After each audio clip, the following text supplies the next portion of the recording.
Mrs. Manning? Very good. Yeah, can I bring the witness? Yes, please.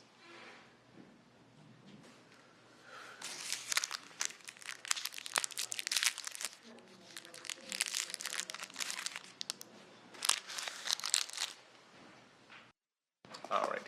On behalf of the defendant. Thank you. All rise for the jury. You may be seated, ladies and gentlemen.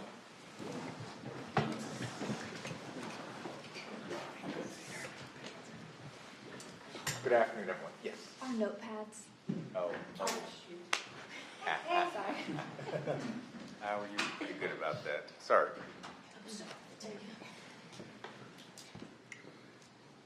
Well, good afternoon anyway.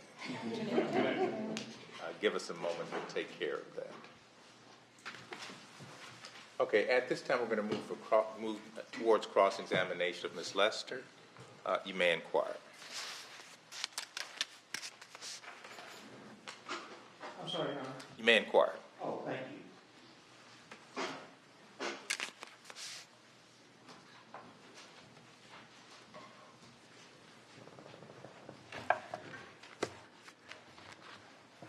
Good afternoon, Ms. Lester. How you doing? Good afternoon. Good, how are you? I'm good. We never met before, have we? Nope. My name is Larry Thomas. I want to ask you a couple questions, kind of clarify your testimony, okay? Okay. If I ask you something you don't understand, just stop me. Because some of this stuff gets a little complicated sometimes, for me. So let me ask you, when were you contacted, if you remember or if it's in your notes, when were you contacted by Detective Hughes? I believe it was February 7th, 2018.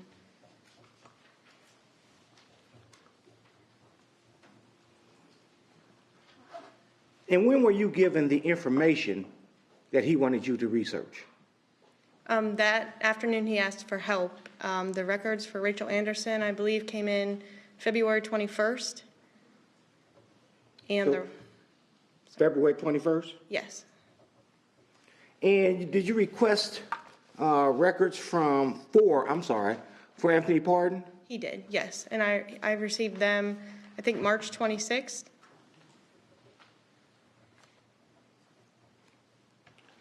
And what about Deborah Pardon? I thought you indicated you got some records for her too? I don't know the exact date for when I received those records. Would that be in your report at all? If you had the report from her? It wouldn't be when I received them, but it would be when I made the report. It was November of 2018, I believe. November of 2018? I think so. Do you know if you received any requests for any other phone numbers besides those three? No.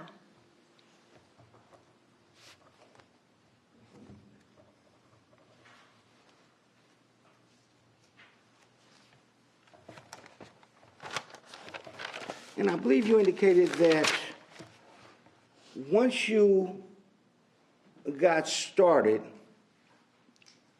did you locate all the towers connected with Sprint that were in that area? Did I locate all the towers from her records? Yes. Yeah, I mapped the towers that were provided for her phone on those dates.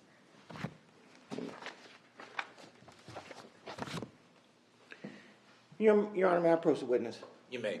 Ms. Lester, what I'm asking, I guess, is you did some cell phone analysis, right? Correct. What's been marked for a state exhibit, for identification purpose, state exhibit S2. And I guess my question is, when you saw, are those beams off the tower? Those are historical calls. Historical calls? Yes. And explain to the members of the jury, how do you get this historical calls? Is something in the phone registered with the tower, or how does that happen? Yes. So for an incoming or outgoing call, the phone is going to, if you try to call someone, the phone is going to connect to the tower that has the strongest signal. It's not always the tower that's closest to you, but it normally is, but it could be a tower that's one over. Whichever one has the strongest signal is where your phone is going to connect when the call is placed. That's what I map for my reports, is the first cell site on that phone registers to. So it could be the strongest signal, or what if that tower's busy? Would it just kick to another tower? The next closest. Next closest.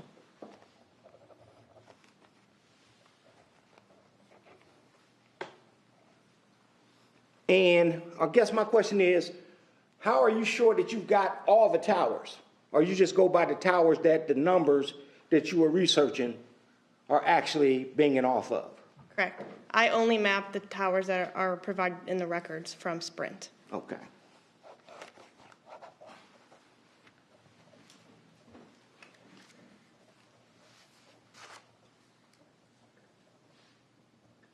And then you take and get all the phone calls. You get that data from the phone company? It's all the same report. Yeah, the phone calls, the cell sites, that all comes in your call detail records. Okay.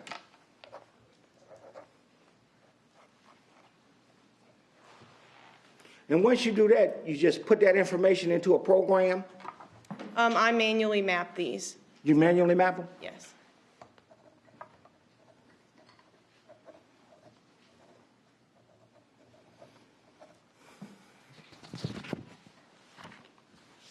I'm going to, Your Honor, may I approach the witness? You may. Show you again what's been marked for identification purposes, State Exhibit S3. Can you identify that? This is my cell site analysis for Anthony Pardon. Okay. For Anthony Pardon? I want to direct your attention. Let me have the, I'm going to use the cover sheet 1, 2, 3, 4, 5. Your Honor, may I use the Elmo? You may. Direct your attention to page 5 of this report. Just make sure the light's on.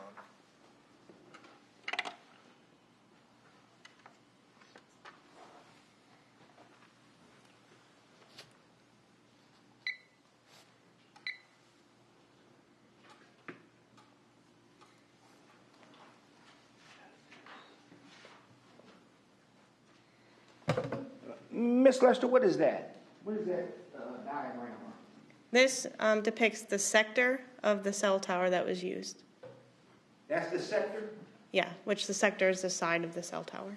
Now, do you know what day you put this particular exhibit together? It would have been just when I was working on my report. And that would have been after March, or you have any idea when it was? When, I'm sorry, I can't see the front of that to get the date I issued that May I report. approach, Your Honor? You may.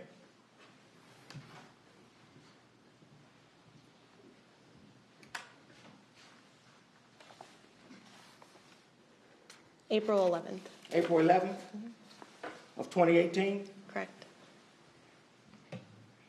Now, on April 11th, or by April 11th of 2018, had you been given an address for a Benita Anderson? Yes. Do you know where she lived? I don't know the address offhand, but I believe it was in the same complex as the victim.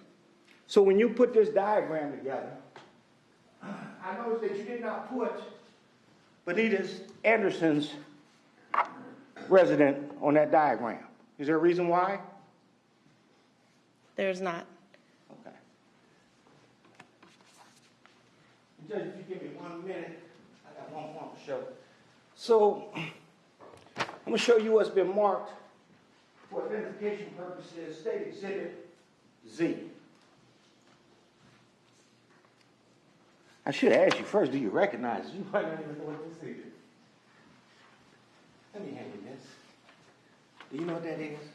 I believe it says the apartment complex where the victim lived. Okay. Do you know where Benita Anderson lived in terms of that apartment complex?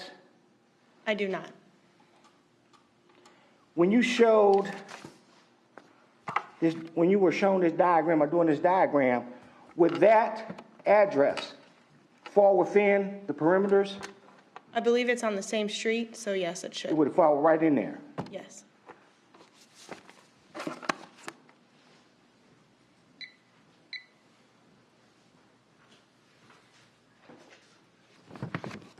So if Anthony was staying there, you would expect to maybe see that phone taking calls or binging off that tower closer to that location. Correct. Would that be correct? Correct.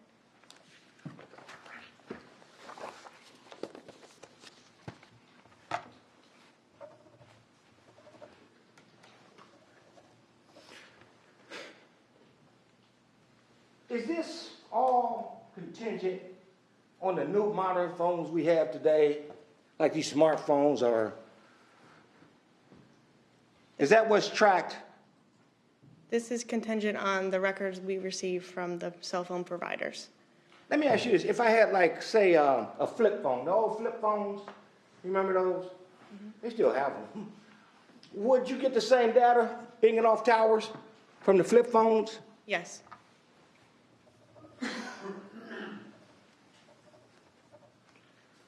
So you can track those also to see what vicinity that particular phone is binging off of? The cell company would be the one that would do that, but yes. Okay. If that phone is being utilized, meaning an incoming call, outgoing call, text messaging, that's where the data is obtained. So if you don't get any data or data, whatever, does that mean the phone's cut off or turned on, or could it mean that just nobody's having any activity? No activity. There's no activity. It could mean a number of things, but that's one of them, no activity. You would have to speculate, Yeah. right?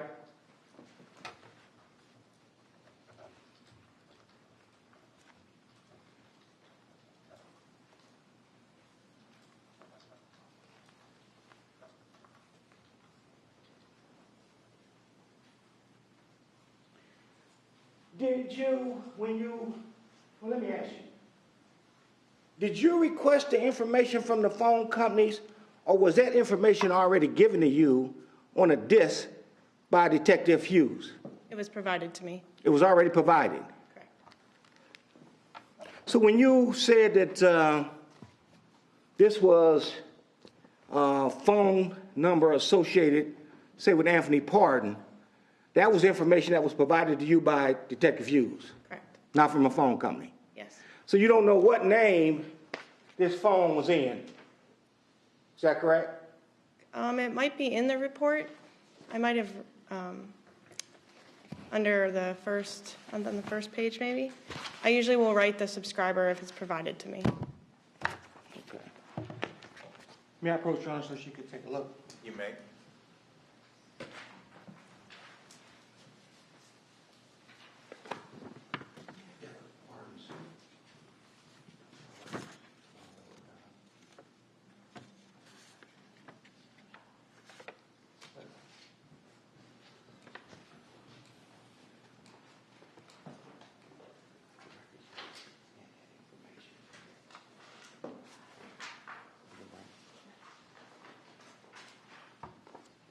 Do you mind if I use this?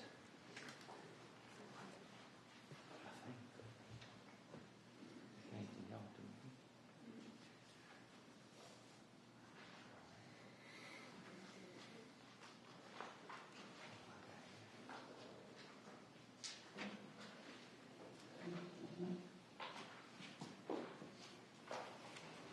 I'm sorry, Miss Lester. What was your answer? I don't see it in here, so it would have been provided by Detective Hughes. Okay. The different phone companies give you different amounts of data. Yes. So when I look at State Exhibit S2 and S3, I notice towards the rear of S2, can you tell us what that is, please? This is a report I generated by putting the historical phone records into our PenLink program. You did that? You Yes. created that? Did you create that same information for S3? I did not. And do you know, if I gave you this, I don't know what it is, can you tell me where that came from? This also would be a report that was created in PenLink. And you created that report? Yes. Okay. Give me a minute. So is there a reason why you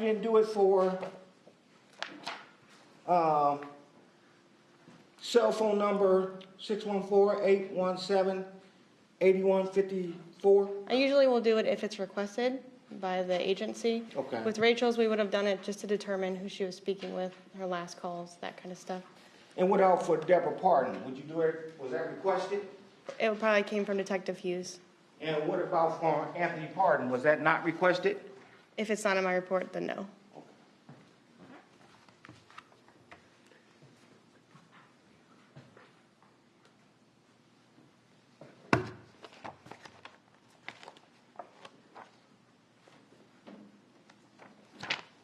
Can I pull up this? Can I mark this one?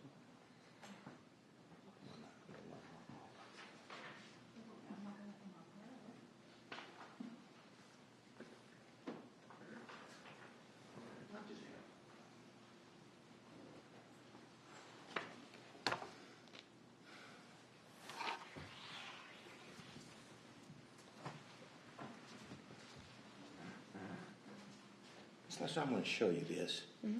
Do you know what that is? That is the cell site analysis report I did for Deborah Pardon. Okay. And at the rear, did you do that analysis again? Yes. Now, where do you get the information that's contained in that analysis? This is all the historical call detail records provided by the company. Okay. And in that analysis, was there a phone under Anthony Pardon's name? In her records? Yes. Yes. Now, can you show me that?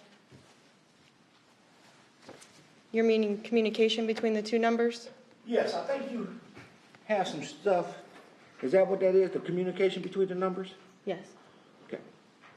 Now, would this be one of them? Yes. And is that Anthony Pardon and what? What does it say? Denzel Brother. Now, what does that mean?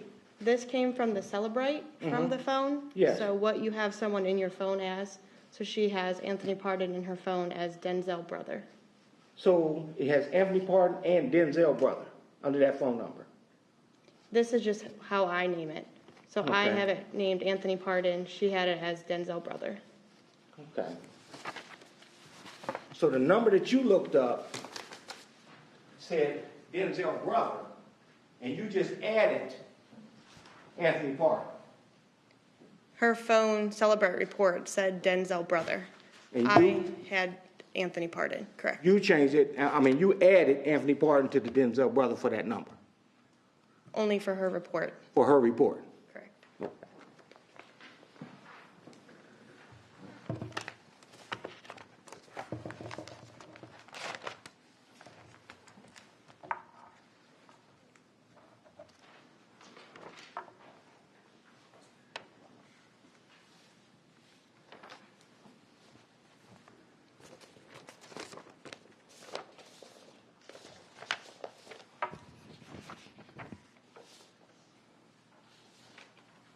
How may I proceed with it? You may. So going over the diagram that you created, and you did in this case,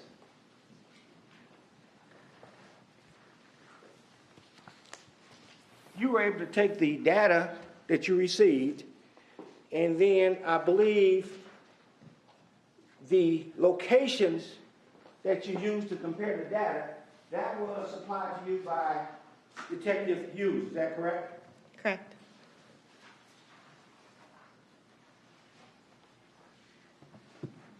And I'm going to show you what's been marked State Exhibit S2.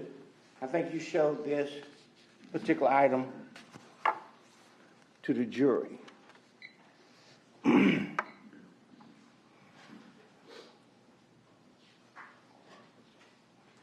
And again, this, I believe, is the telephone data that was received on Rachel's phone, Correct. and that was on January 27th. Yes. And then I believe you up here, you have your pointer. It's not up here.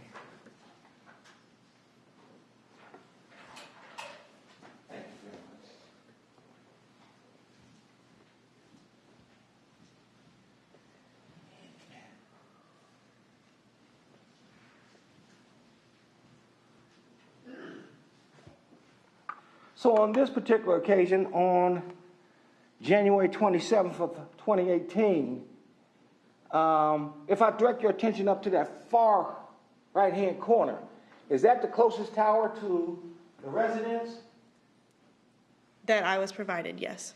for that day? Yes. And that's how you tracked it based on the pings off the towers that were in that area for that time? Yeah, these are historical incoming and outgoing calls. The cell sites those calls utilized. Yes.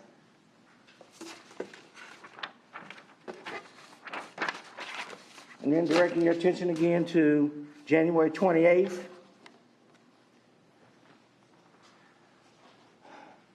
Was that the same tower? Yes. It's just a closer view? Yep. And those are the historical data that you gathered and where it came off what tower Correct. at that particular time. Yes. Is that correct?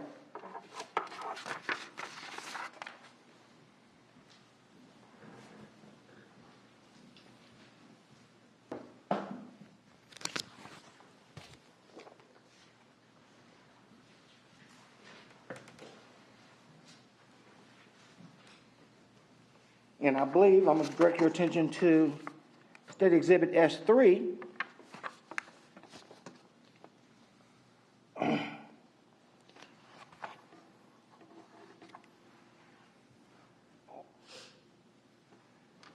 This is for January 28th of 2018. Correct. And this is the number you associated with Anthony Pardon, Denzel brother. Correct. And what are those numbers over to the right? These are also historical calls, outgoing, incoming, and could be text messaging provided by T-Mobile. And again, so the jury's clear, if there was a place that Anthony was staying over close to 3044 Allegheny, then you would expect to get those things off that tower. Is that correct? Correct. That's not unusual. No.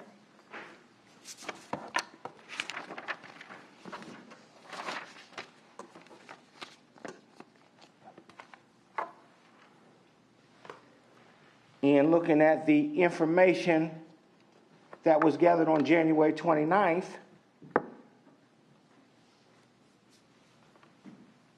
you had some beams to the right, all over, really. Correct. But if we go with the one that's 13932, in that prodigy of numbers, those were all binging off a tower close to, His home residence. okay. But that, what's the number on the home residence? Oh, can you repeat the question? What's the address? I can't say the numbers, but it's East 15th Avenue. Okay, so you saw some on the other exam where they was close to Allegheny, and now you have some close to East 15th Avenue, is that correct? Correct. And you have some that's bouncing off targets 1, 2, 3, 4, 5, 6, 7, 8, 9, 10, 11, 12, 13. 13 different towers? Correct.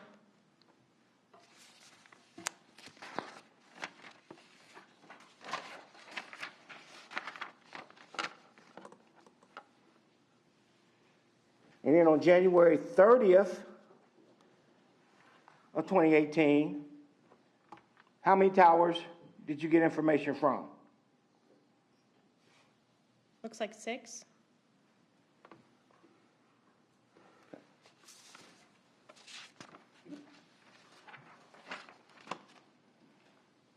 January 31st? I can see 9, I believe. About 9?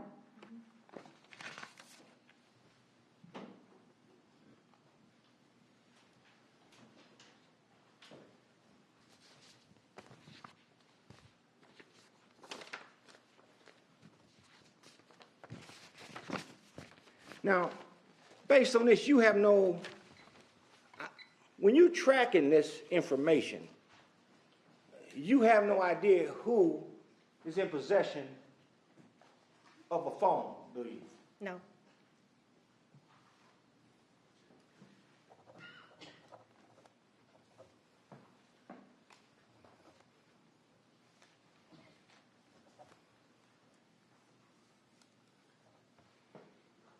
If you had a smartphone in your possession, do you know if you need to have a special code or something to open it?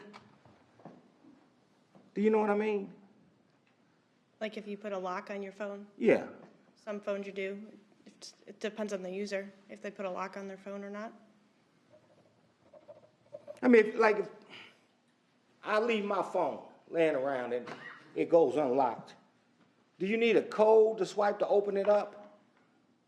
If you had the lock option with the code, then yes, you would Okay. need a code. Other than that, I mean, I could just pick up anybody's phone and dial if I want to. If they don't have a lock on it, correct? Okay.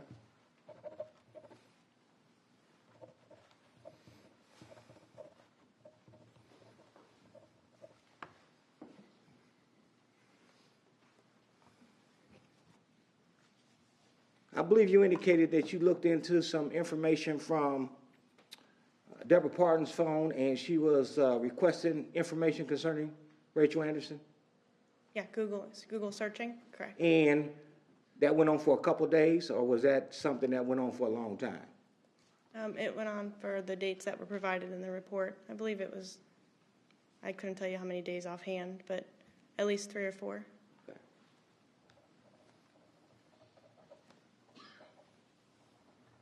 When you were doing this, I know you indicated on direct examination that you had direct contact with Detective Hughes. It wasn't over the telephone. You went down to the Columbus Police Department and met with him personally. Correct. Did he give you an outline of the case at all, tell you what's going on? They usually provide us with a case synopsis in the beginning of the request, yes. Okay. Did you and him discuss his theory in this case? No.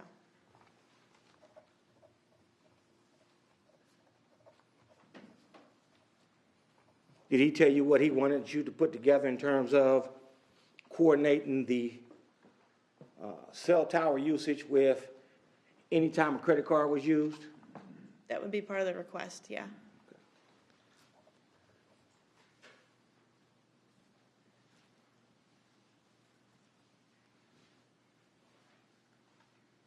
Let me show you what's been marked for identification purposes. State Exhibit M1, M2, M3, and M4.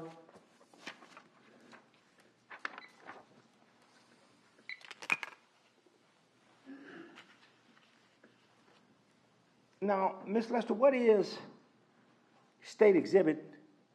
Did you do this exhibit? You put Yes. this together? And you were able to pull some photographs together, or were those given to you by Detective Hughes? All the videos and photos were provided to me. Okay. And then you took out whatever you wanted from them and attached it to this? I took out whatever was relevant to the date and time that we were looking at, correct? And so you didn't have anything that was relevant to some of this? No. Okay. And what you did was you put together a chart for Detective Hughes in terms of the times that the credit cards were used? Yes. And let me make sure I understand. If my phone right here, those locations as you see them there, how many of those would you say would bounce off of one tower? Or how many towers would you say is involved in these? That's 5 questions, ain't it? Yes. I need to stop, don't I? Let me go back. The transactions, and that looks like on Main Street, right? With all of those being off one tower, They could. they could? Do you know if they did? These are not phone records. This is just the credit card information. Okay. But if you were to get the records, it's a possibility that all those would be off one tower. Is that correct in terms of a phone? If somebody was in that same area using their phone, yes. Okay. And You were just putting together a map for detective use on that, right? Correct. And that didn't have any, like you said, any bearing on the phone calls at all. Is that correct? Correct. And is that the same for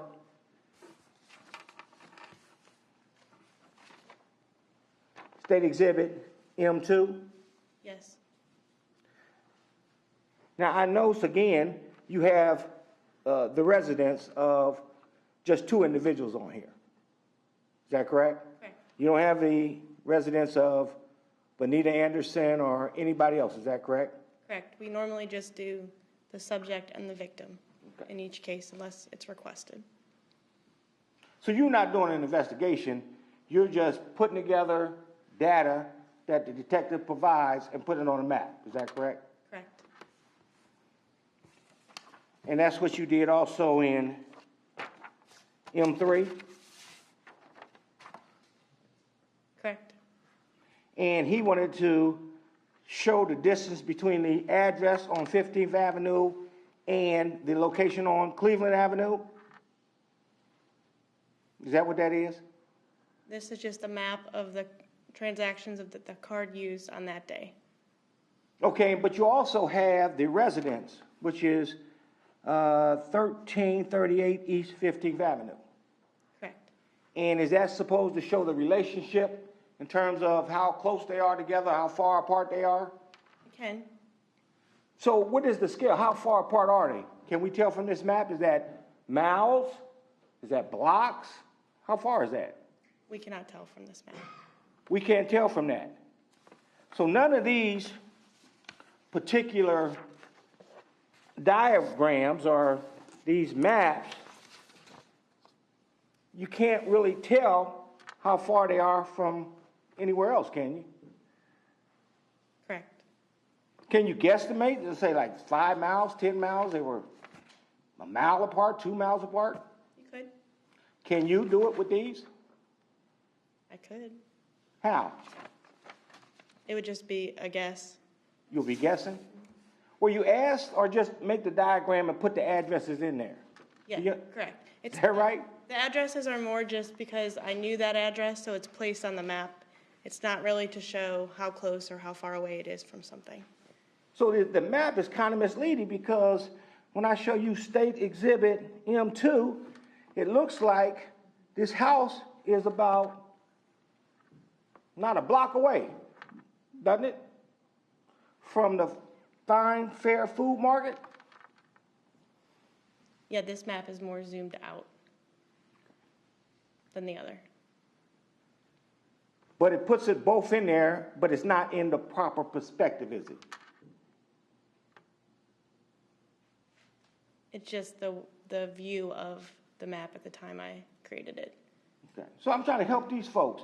How far is 1338 East 5th Avenue from 3044 Allegheny Avenue? How far is that? I don't know.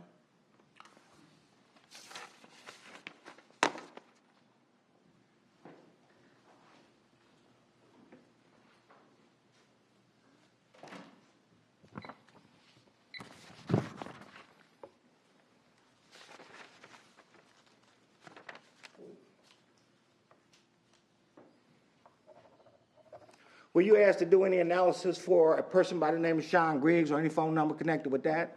What was the name? Sean Griggs. I don't believe so. What about a phone number in relationship to an individual named John Kennedy? Did I map the phone records? Yes. No. You don't know where his phone was that night or what tower it was close to? No. What about an individual by the name of Tina Kennedy? No.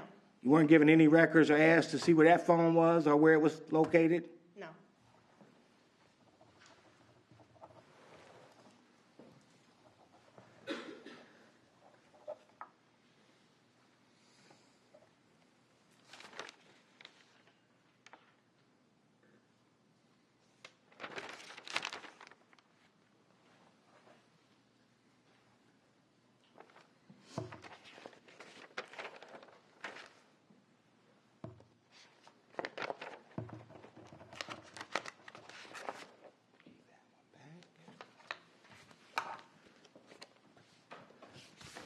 Your Honor, could I have 1 minute, please? You may.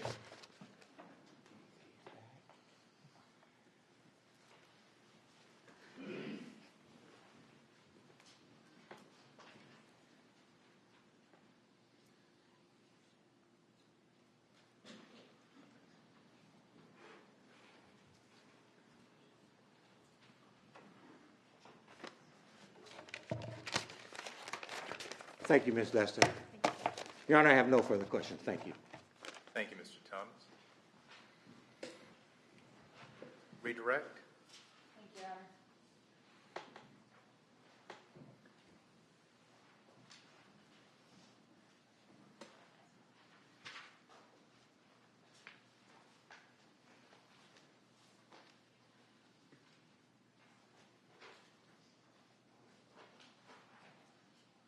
Ms. Lester, just briefly, I want to clarify a couple of things.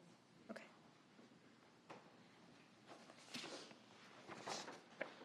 On State's Exhibit M2, did you have to do a very zoomed out image at this point Yes, to capture all of the places it was used. to capture, I'm sorry, All of the locations, all the locations, the what was used? the card was Okay. used. Did you manipulate where the defendant's residence is on the map, or did you just put it where the address is? I placed it where the address is. So you didn't manipulate this map in any way? No. Okay. And regarding some of the cell tower questioning,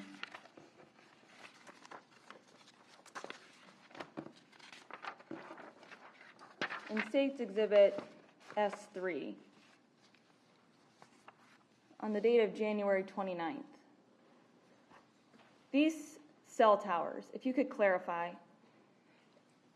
is where they're dropped on this map up to your discretion, or is that given to you by the carrier? It is given to you by the carrier.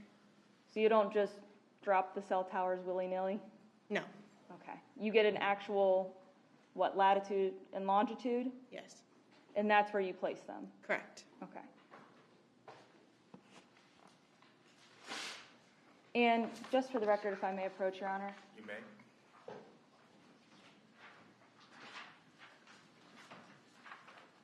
I'm showing you what's been marked as S3. What is the phone number associated with Anthony Parman? 614-817-8154. And that was the number you did the report with? Yes.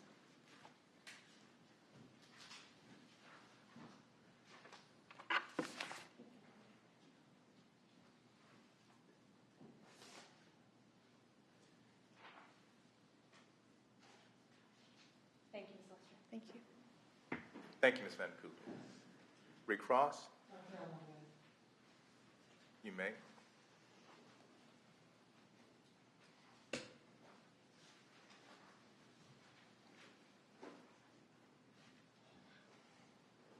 Ms. Lester, let me just ask you one question.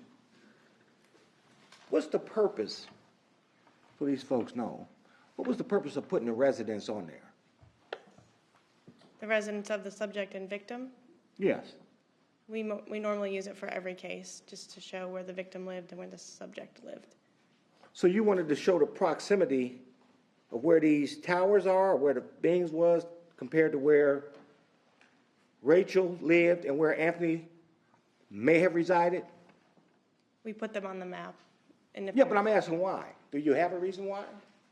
Or just for decoration, or do you put them on there to show a relationship? Yes, it would, I mean, your home residence should reflect the cell tower your phone is using. Okay. And that's why we were talking about the actual dimensions or the distances. You don't have a scale on the bottom of any of these to indicate for the folks if they wanted to see how far they really were apart. Correct. Google My Maps does not include a scale. And so you put the residence on there so it could say, well, look, his residence falls somewhere near where these phones were binging off a tower. Is that correct? Ask your question again, I'm sorry. No, I'll withdraw it. Thank you very much, Your Honor. I have no problem. Thank you, Mr. Thomas. All right. Ms. Lester, you can step down. You're not to discuss your testimony with anyone while this case is still pending. Okay, thank you. Thank you.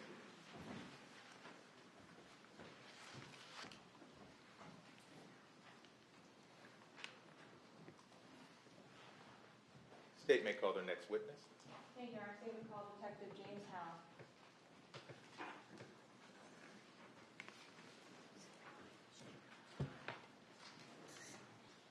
Good afternoon. Please raise your right hand.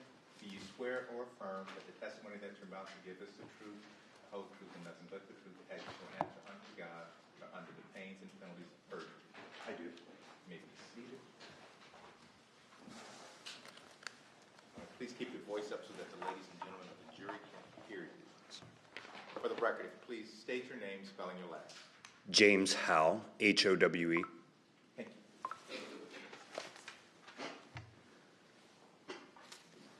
You may inquire. Thank you, Your Honor. Afternoon, Detective Howe.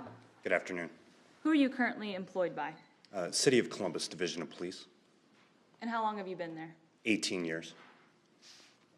And what is your current assignment? I currently work in the digital forensics unit. Have you always worked in that unit? No. Could you please tell ladies and gentlemen of the jury kind of your progression through Columbus Police Department? Yes, the first 8 years I was with the police department, I worked in the South Linden area of Columbus as a patrol officer. In 2008, I went to our felony assault squad unit, which is a branch of the Homicide Bureau. And then in 2013, I went to the homicide unit. And then last year, we created a digital forensics unit, which I became a member of. And before last year, had you been working in the area of digital forensics? Yes. For how long? I started studying and using digital forensics and investigations in 2012. And in 2009, I started analyzing cell phone records and historical location data. So you started in 2009? Yes. During that time, about how many forensic examinations do you think you've completed? Since 2012, I've done 1,050 examinations on mobile devices, 29 examinations on computers, and 100 examinations on digital video recorders. And what about historical cell site analysis? I've conducted 185 historical cell site location analysis. And we'll get to what this is a little bit later, but what about geolocation analysis? Geolocation analysis, I've conducted 5 of those, but they're essentially, as we'll talk about later, they're essentially the same type of data as the historical cell site analysis. Do you have a degree, Detective? Yes. What is that in? Bachelor's degree in criminal justice. And do you take post-academy training or continuing education training? Yes.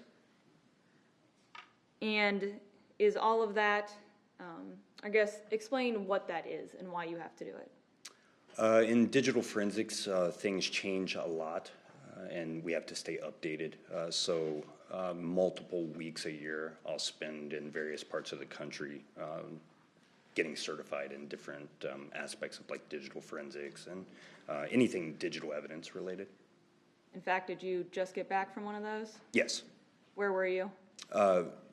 The Secret Service operates a National Computer Forensic Institute in Birmingham, Alabama, which I've studied there extensively. How long was your last visit there?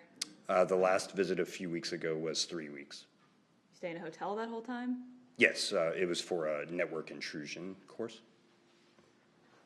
Do you like not having to clean up after yourself? Yes. Does your wife? Yes. Do you have any certifications involving digital forensics? I do. I hold 12 certifications in digital forensics, cell phone technology, and location analysis. And are you part of any working groups? Yes. I'm a voting member of the Scientific Working Group on Digital Evidence. It's a group that meets 3 times a year to discuss and put forth papers about best practices for digital evidence. And I guess I'm going to take a step back. When did you get your first certification in digital forensics? 2012 in cell phone technology and data recovery. And have you had to renew or have you attained new certifications since that time? Yes. Have you ever taught any classes? Yes. Have you taught classes in digital forensics? Yes. What about mobile device examinations? Yes. Cell phone technology and historical call detail analysis, Yes. and how to map and deal with cellular data. Yes. Who have you taught? I have taught locally to Columbus Police. I've taught at our basic academy to our recruits, and I've also taught at an FBI facility as part of National Domestic Communication Center. And did you receive an award in 2018 from the United States Secret Service? Yes. What was that? Top Computer Forensic Examiner Award. Have you been declared an expert before? Yes, I have. How many times? 35 times. All in Franklin County? All but one in Franklin County and then one in Franklin County at the federal court. Your Honor, at this point, I'd ask that Detective Howe be declared an expert in digital forensics and historical location analysis. Any objection?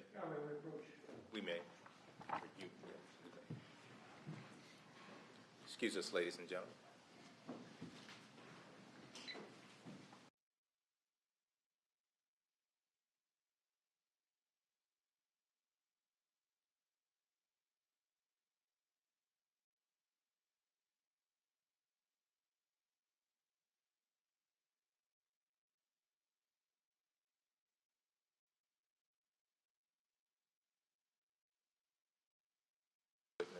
To be an expert in this area.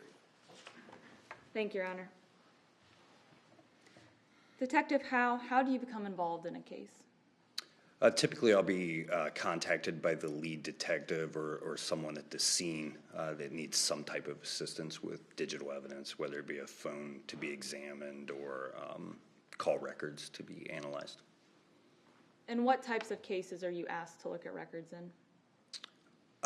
Pretty much every type of case that you can think of. I've done cell phone historical location analysis on a school principal's car being egged to homicides. Okay. Were you asked to look at some phones in the homicide investigation involving Anthony Pardon? Yes. Who contacted you? Detective Art Hughes. Let's start with Rachael Anderson's phone. Do you recall what kind of phone it is? It was an iPhone. And Detective, when you examine phones, do you create a report? Yes. Do you do it at or near the time of your examination? Yes. And do you have a duty to report accurately? Yes. And are these reports ones that you keep in an ordinary course of business? Yes.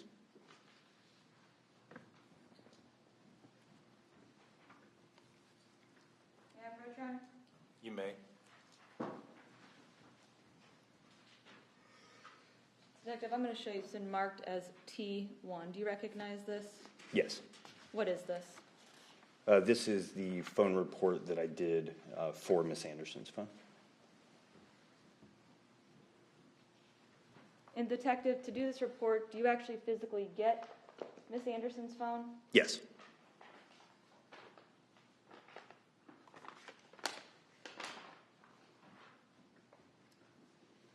Yeah, approach her. You may.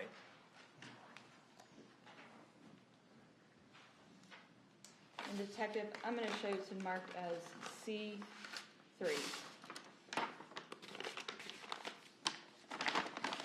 Do you recognize this?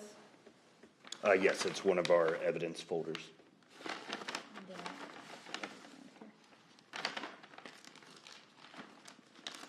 You can see it. Do Yes. you recognize this? Yes, that's the phone that I examined. Okay. And is there some way that you guys can tell that you actually examined it? Is your name listed somewhere on this evidence bag? Yes, we'll sign the bag and then we'll put identifying numbers on the bag. And Detective, when you get the phone, what's the first thing you do? The first thing I'll do is research the phone to see exactly what type of examination we can do on it, based on what make and model it is, what operating system it has, to determine what I'll be able to do at that time. You say operating system. What does that mean? Yes, so Apple has their own operating system, and then Android has their own operating system, which are the two most prevalent. And at the time when you received Rachel's phone, Did you guys have an issue getting into iPhones? Yes. Why is that? With iPhones, at that time, if they were locked with a PIN code, we didn't have any type of software that would be able to unlock that phone or extract that PIN code. So you would have to have the PIN code? Yes, at that time, in order to bypass it, or we would have to then, if we did not have that information, which I spoke with Detective Hughes about, and he did not, we would then have to send that phone off to a private company to have that PIN code extracted. And what was that company? Celebrate. And did CPD at the time send off every iPhone that they found? No, at the time I was the only one doing that, and it would just be very particular phones that we needed to get into, mostly for homicides, rapes, or felonious assaults. Okay. So did you send Rachel's phone to Cellbrite? Yes. And then did you receive it back? Yes, I did. And when you received it back, could you open it at that point? Yes, the PIN code was extracted, and then I was able to do an examination on the phone. I know we talked in the past, and not to get into too much detail, but can you open iPhones now? So it still depends. We have a lot greater success now and more methods to be able to do it. Did you speak with Detective Hughes before you started your analysis on Rachel's phone? Yes. Why? In order to determine what it was he was looking for, to get details about the case, so I'd know what, during the analysis, where to kind of pinpoint. Is there a lot of information you get back on these phones? Yes. So is talking with the detective helpful for you to kind of narrow down where you're looking and what you're looking for? Yes, it helps us focus in on the areas that they're interested in and where they believe evidence might be. And in this case, do you remember what Detective Hughes was specifically interested in? He was looking for call logs, text messages, anything around the time that she was located in order to determine what had happened. Why would her incoming or outgoing phone calls and texts be of evidentiary value? Just to provide him with leads of where to then take the investigation. If she was texting someone or Overruled. If she was texting someone or if she was receiving calls, that would then give him an avenue to explore. Thank you. And did you actually create what's called an extraction report from Rachel's phone? Yes. Was that of pertinent texts or phone calls for the timeline in that case? Yes.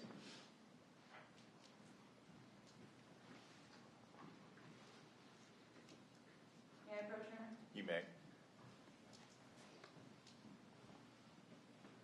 Detective Howe, what is that? This is a Celebrite extraction report. I didn't mention it earlier, but Celebrite is a forensic company that we use. They make some of the most popular. Okay, please approach.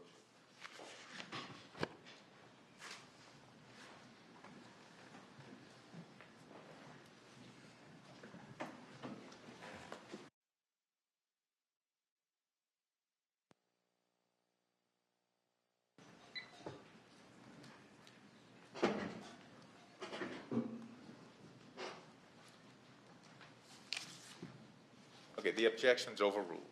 Thank you, Your Honor. Yes. All right, so to back up, because forgive me, what did you say T2 was? Celebrite forensic extraction report. And what is Cellbrite?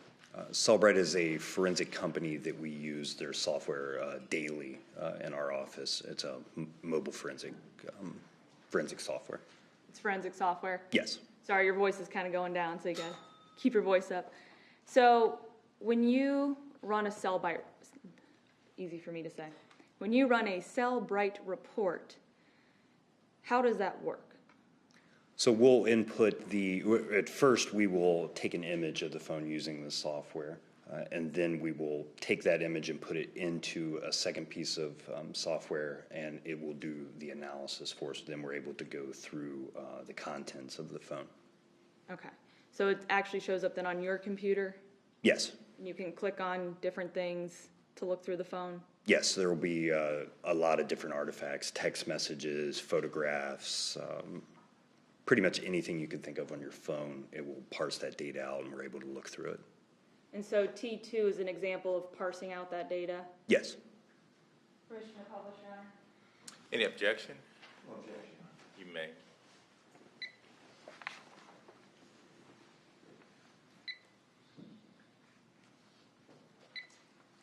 And it's T2, and I'm actually going to start on the back page. That makes a little more sense. Detective, could you explain what this section pertains to? This section is a call log that was taken from the phone. So here you'll see it was an outgoing call to this 330 number, and here is the date and time stamp. And what is that date and time? That is January 28, 2018 at 1:58. And that is to what's listed as John Anderson? Yes. Okay. And then number 6, kind of going back a little bit in time. On January 20th, 2018 at 10:06 p.m., what occurred? This up here where it's labeled number 6 is a text message. It was in the phone's inbox. It was received from, again, that 330 number from John Anderson. And it was on, looks like January 20th, 2018 at 10:06 p.m. And it'll tell us here the status of the text message, which it was read. And then this will be the content of the text message. And what was that content? It says, "Yo, I'm coming to Columbus for your birthday. I'll be leaving Friday next week after school and leaving Sunday. Is that cool?" I'm flipping to the first page. Number 5 under the SMS messages, could you please explain what that is? Number 5 was in the sent folder. It was from the phone to John Kennedy at 330-646-2269. Again, it was January 28, 2018 at 6:17 p.m. It tells us that it was sent, and then the message says, "I'm heading over in 20." So, correct me if I'm wrong, this is Rachael Anderson texting somebody named John Kennedy in her phone at 6:17 p.m., "I'm headed over in 20."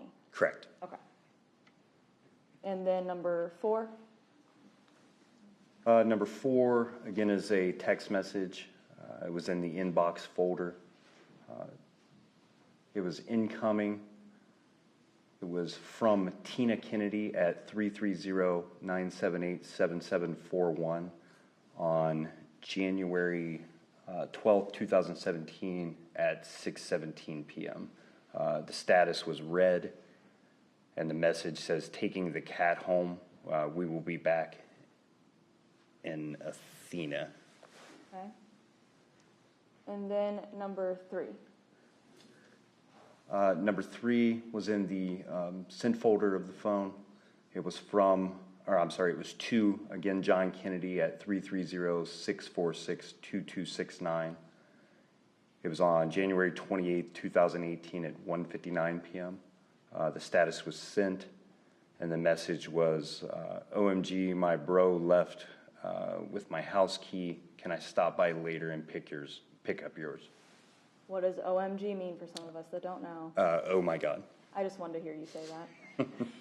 So, just for connection, we have a call to John Anderson on January 28, 2018 at 1:58 p.m.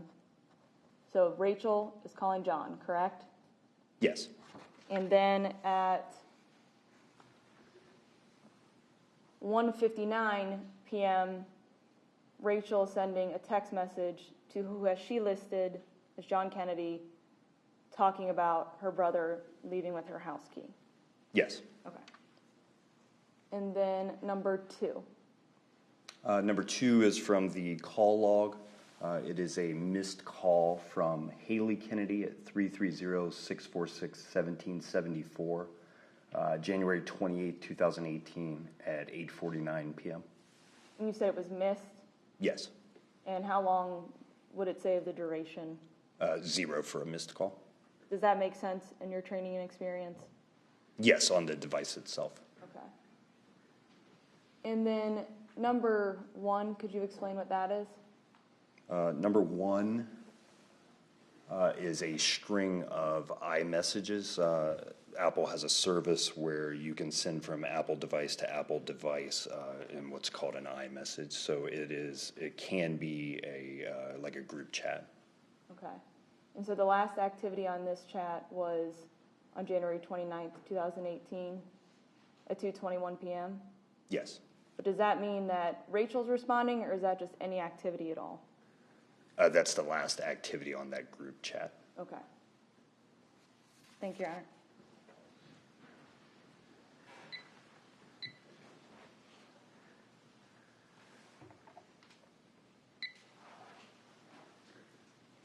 Detective Hughes, did you ever come to know the information about defendant's phone? Yes. Were you handed that phone? Yes, I was. Detective Hughes brought it to me. Okay. So you knew the phone number Yes. at some point? Yes, after the examination. Did you search for that phone number in Rachel's phone? Yes, I did. Did you find it? No. No calls or text? No. And then the flip side, did you get the defendant's phone at one point? Yes. Did you search for Rachel's number in his phone? Yes. Did you find it? No.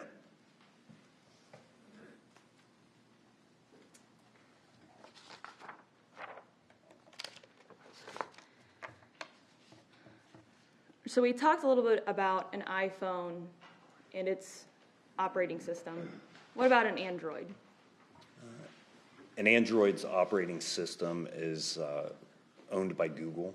They have a lot of different variations of it, but essentially all Android phones will have the Android operating system. I'm sorry, all of the phones will have that operating system on them.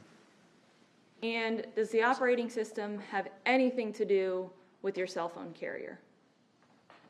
No. So I could have an iPhone on Sprint or on T-Mobile or AT&T or any of the carriers, Yes. and that would not affect the operating system. No. When you get a phone, who does the search warrant generally? It really depends. It's a case-by-case basis. In this case, Detective Hughes did his own search warrant. And when you received the defendant's phone, what kind of phone was it? I believe it was an LG Android phone. Did you do a report on his phone as well? Yes, I did. Again, was it at or near the time of the examination? Yes. Did you report accurately? Yes.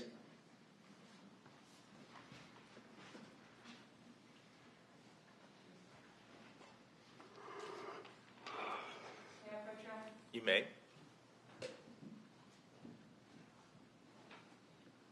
Less walking for me. We're going to do them both up here. What is T3? T3 is the report that I did on that phone. Okay. And for the record, what was the phone number for that phone? 614-817-8154. Thank you. And then showing it's been marked as J1. Do you recognize this?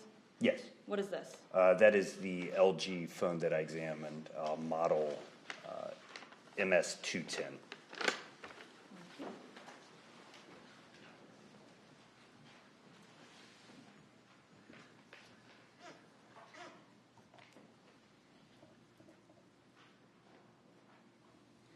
Detective, did you find out what kind of operating system was on the Android that belonged to Mr. Pardon?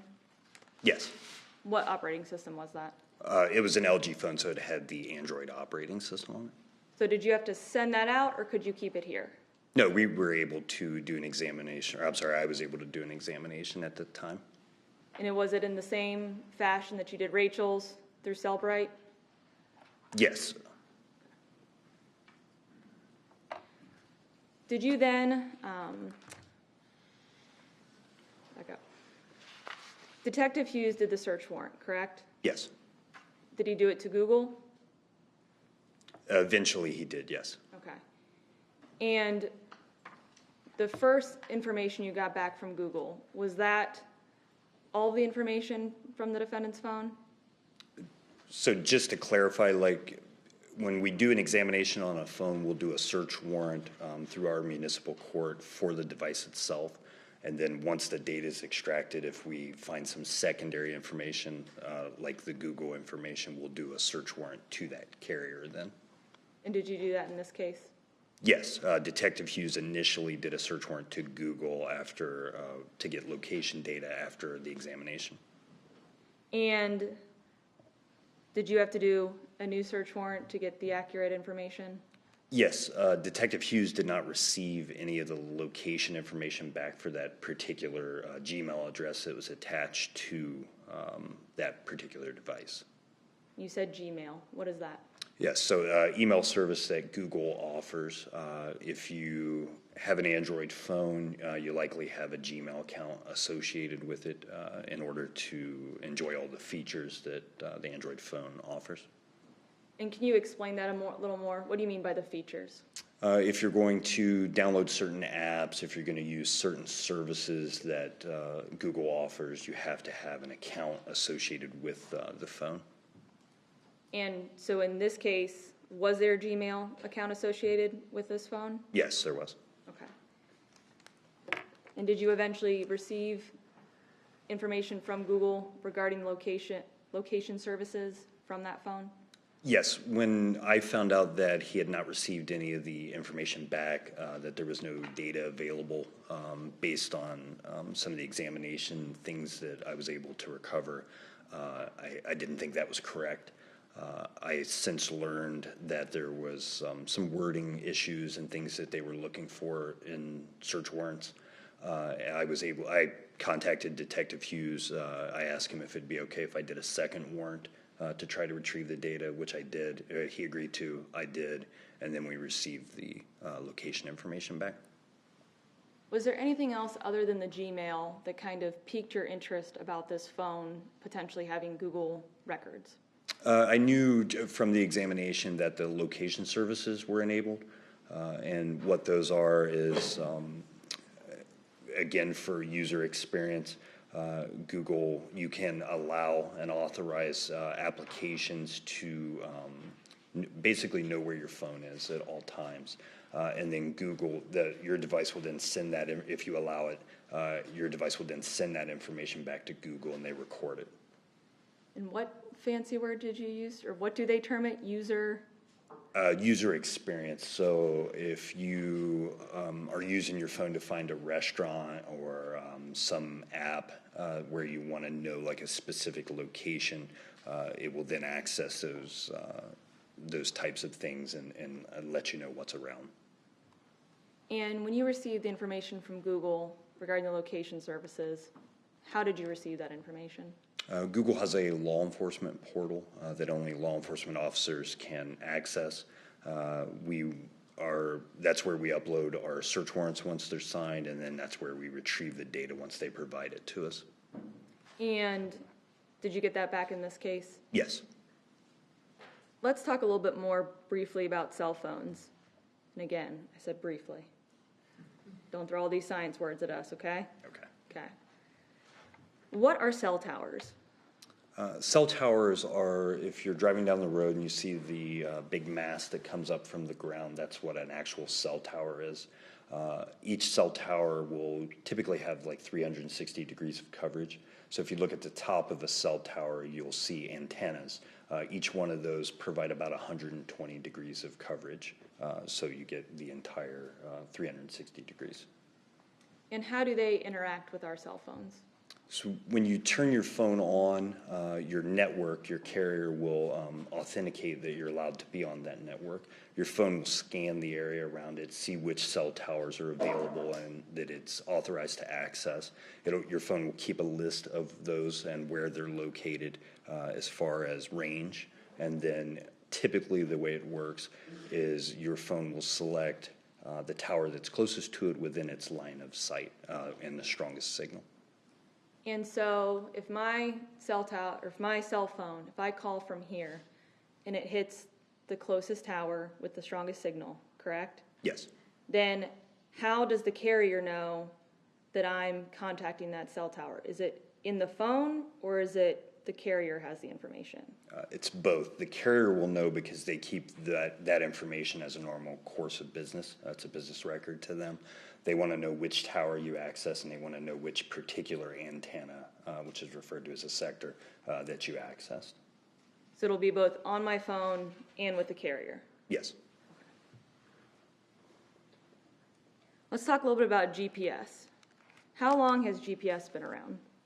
GPS has been around since the 1970s with the military. So the military? Yes. Okay. When did it become available for the public? In the early 2000s, the civilian population was able to use GPS. And how does GPS interact with our phones? So each of the smartphones nowadays has GPS built into it. There's 30 or so satellites that orbit the Earth. Your phone will be able to see, from anywhere on the Earth, your phone should be able to see at least 4 of those satellites. When your device communicates and the satellites communicate with your device, at least 3 of those, then you will get GPS coordinates that are pretty accurate. You talk about accuracy. How accurate is GPS? Of the 3 types of data that we looked at with the geolocation, the GPS data is the most accurate. Now let's say that I want to go to Dempsey's across the street and I want to check in on Facebook to show everybody that I'm having a great meal at Dempsey's. Is that how GPS works?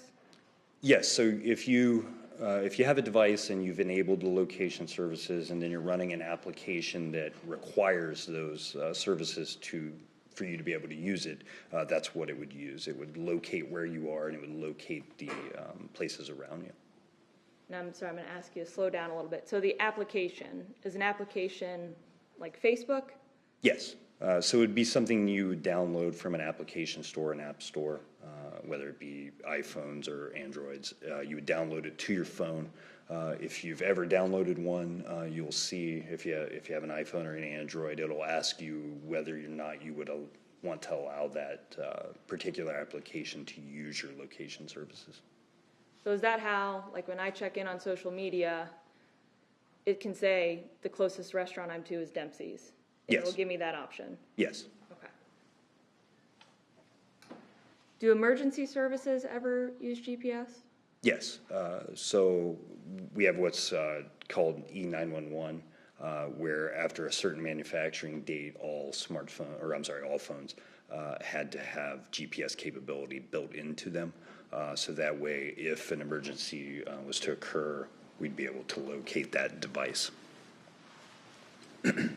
How do companies like Google use the information gained from GPS? Google uses it for advertising, basically. They want to be able to target you with certain ads if you're in certain places at different times. If you've ever used, like, say, the Facebook app is a popular one, where you'll get targeted ads to your device. You'll be searching for something online, and it'll be, a store near you will pop up, something like that.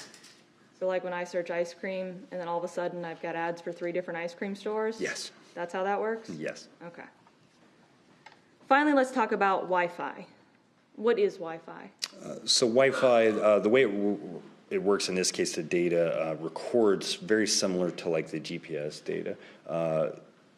Your device tracks all the Wi-Fi hotspots, if you allow it. Your device tracks all the Wi-Fi hotspots located around you, and then it just sends that information back to Google.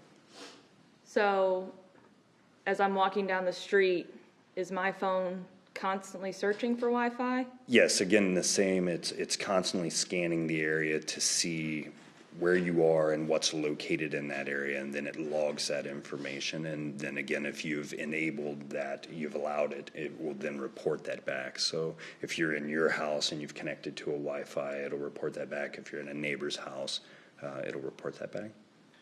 When you say report that back, what does that mean? Back to, as long as you've allowed those location services to be enabled, that Google will then collect that data from your device. So Google will, is there any way that the carrier will, like Sprint or T-Mobile? No. It's just whatever, for in this case, it's Google.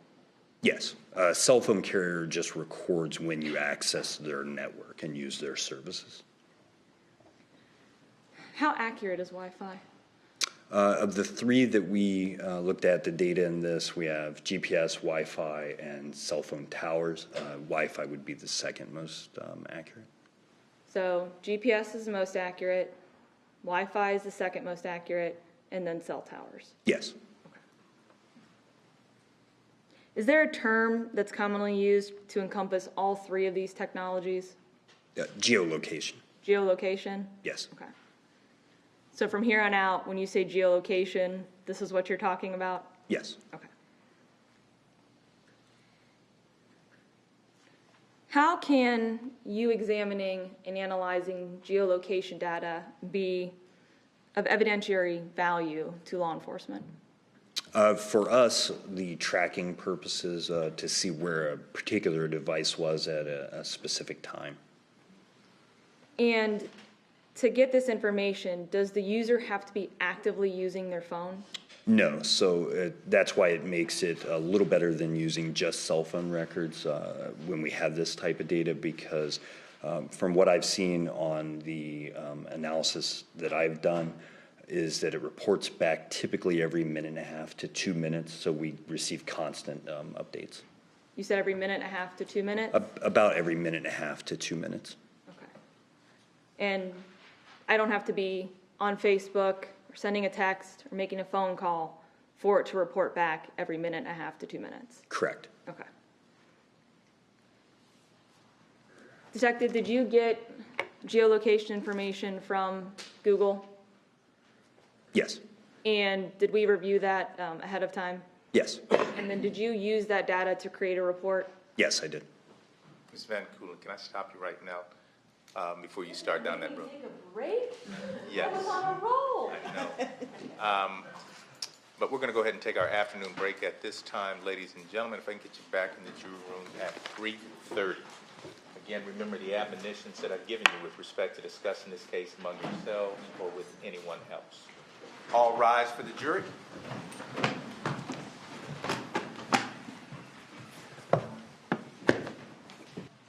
See everyone back right around 3:30.